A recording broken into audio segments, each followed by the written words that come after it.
கம்பெனியை பார்ப்போம். Karur Vysya bank bonus கொடுக்குறாங்க.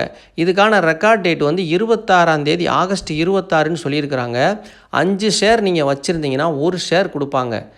உதாரணத்துக்கு சொன்னால் நீங்கள் 10 ஷேர் வச்சுருந்தீங்கன்னா 2 ஷேர் கிடைக்கும், பார்த்துக்கோங்க. 50 ஷேர் வச்சுருந்தீங்கன்னா 10 ஷேர் போனஸ் ஷேர் கிடைக்கும்.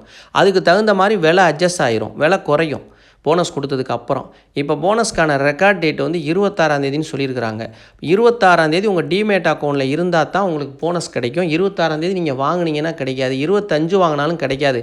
23 இல்லாட்டி 24 நீங்கள் வாங்கணும். வாங்கிட்டீங்கன்னா ஒரு நாளைக்கு 2 நாளைக்கு முன்னாடி வாங்கினா மட்டும்தான் உங்களுக்கு டிமேட் கணக்குக்கு போகிறதுக்கு சரியாக இருக்கும். அவங்க கணக்கு எடுக்கிறப்போ உங்கள் டிமேட் அக்கௌண்ட்டில் இருந்தால் மட்டும்தான் அவங்க கொடுப்பாங்க. 23 வாங்குறது என்ன கேட்டால் பெட்டர். போனஸ் வேணும்னு நினைக்கிறவங்க 23ஆம் தேதிக்குள்ளே வாங்கிக்கோங்க. ஆகஸ்ட் 23க்குள்ளே என்றைக்கு விலை குறையுதோ அதை பார்த்து வாங்க. ரொம்ப கூடுதல் விலை கொடுத்து வாங்காதீங்க. வாங்கினீங்கன்னா போனஸ் கிடைக்கிற லாபம் வந்து அதில் போயிடும். அதை பார்த்துக்கோங்க.